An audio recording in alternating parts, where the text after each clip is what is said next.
know what I mean? We don't smell like we should. Melanin naturally actually has a very sweet, pleasant smell to it. You know what I mean? We don't smell good. It's because we're doing something wrong. You know what I'm saying? So let's talk about these food combos right quick. Just a few rules. All right? Fruit should be eaten alone. Now, remember, there's some fruit that are sweeter than others. There are fruit that we eat like a vegetable, right? Because it contains a seed, like something like butternut squash. It's a fruit, but we eat it with vegetables, right? But it contains a seed, so technically it's a fruit, okay? Even okra, technically it will be a fruit, contains seeds, but we eat those like vegetables, you know what I mean? But the fruit I'm speaking of would be, you know, your acid, citrus fruits, you know, your melons, your so on and so forth. So fruit should be eaten alone. Eaten alone, right? So you want to eat at least 30 minutes to 1 hour before your meal. Before meal. And that would be, you know, veggie.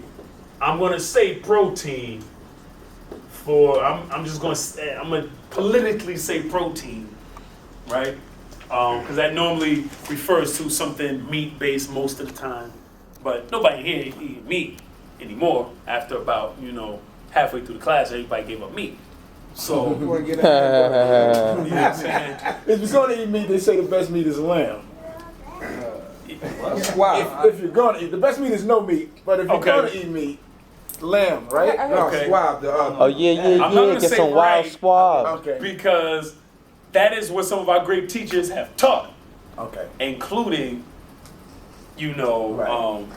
your lineage, your grandfather. Mhm. You know what I mean? So I respect it to its highest. Right. Yet, what they were saying was, you know, and I had the transcripts from Otisville. So what he was saying was, particularly in that particular transcript, he was saying meat, protein is poisonous to the body.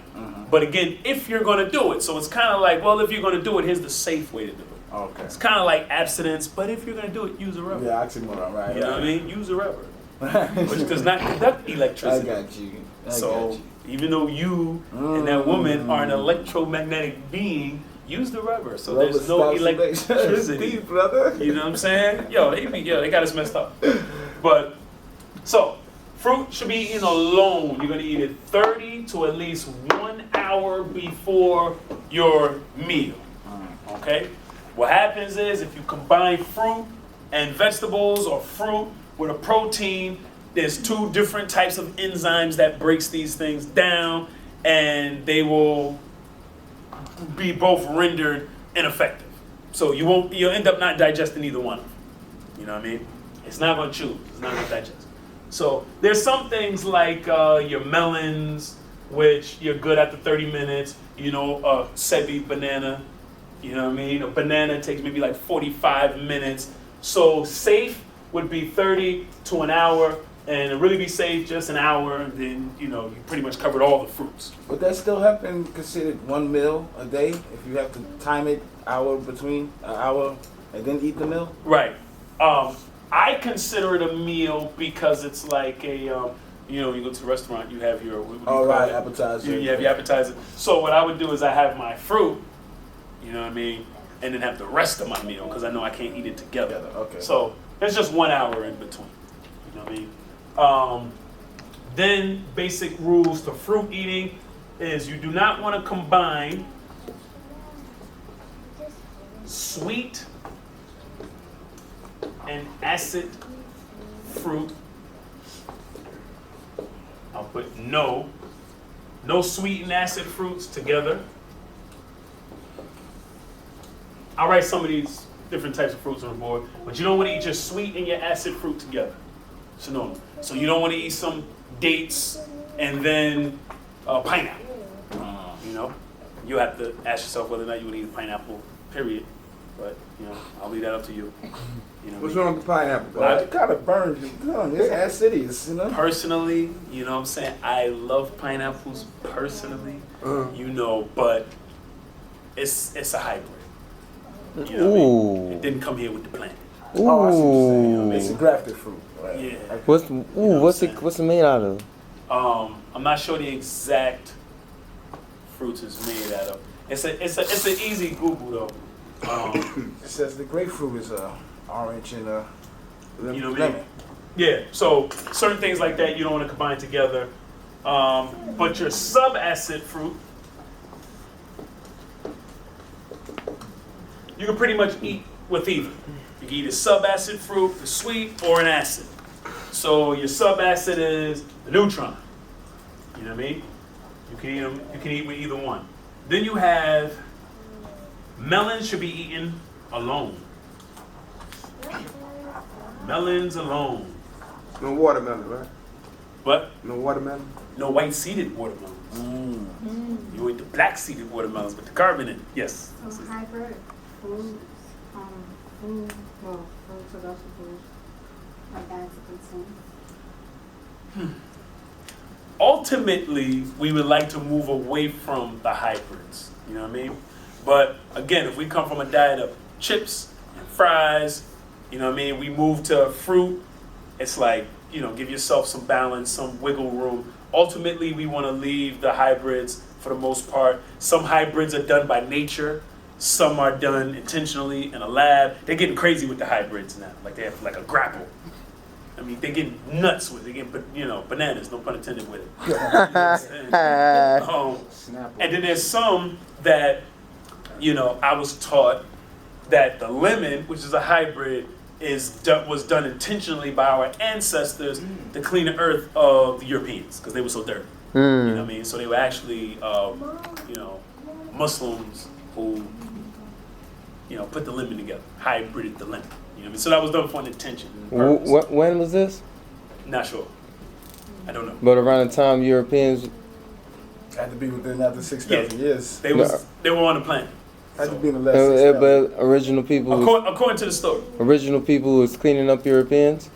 Well, they say the swine was made from medicinal. Say, were they cleaning up Europeans? They was cleaning up Europeans with the lemon. Okay. Well, we were trying to clean ourselves and keep our environment. Of the European. Right. So I remember one time you would talk about this plant that it grows where they walk. Plantango major. Yeah. Plantango major. It grows all through the sidewalks. You know what I mean? They call it white man's foot or English man's foot. If you see it, should you eat it? Should you eat it? Yeah. That's up to you. we know we live in a toxic environment. Like my son, because there's so many things naturally wildly growing throughout, once we get the knowledge of it, we realize how many wild things are growing. He's walking through the street, right? And it might be at a park, and he's just picking stuff up and eating it. I'm like, yo, dude, you know what I mean? I'm still kind of city with it. He's like a farm boy. He's like an urban farm boy.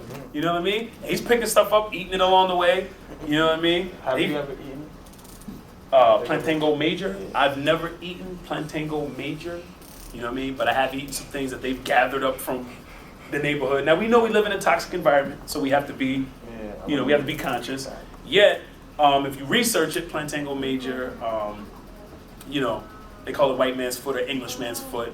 And the story of the legend, like with the lemon, because I don't have any, information to back that up from my personal research, but the legend is, as you study the plant, that it grew all over wherever Europeans went, where the Englishmen went, this stuff would grow. You know what I mean? So that's why you see it all over the United States. And it has a lot of healing and nutritional value in it. You know what I mean? So make a salad with it. We'll see. like I like to say, right? This sister, right? Rasta sister, she came to my home, and we had some dandelion greens growing inside the house, right?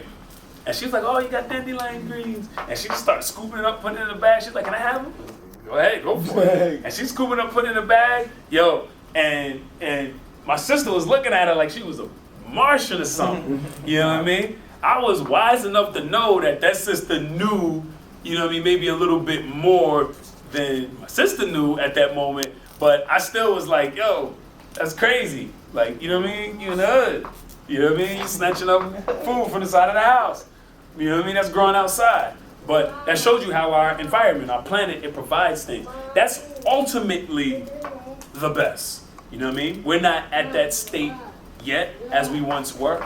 You know what I mean? But wild is the best. Because even farming and agriculture is like a survival method. But wild, you know what I mean? What the environment produces for you. You know what I mean? Because a lot of times, whatever illness or whatever you have in that particular environment, the environment grows. Remember, the earth is the black woman.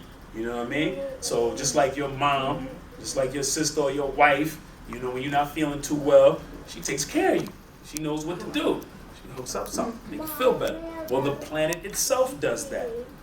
You know what I mean? It responds. It says, listen, man, these people are filthy.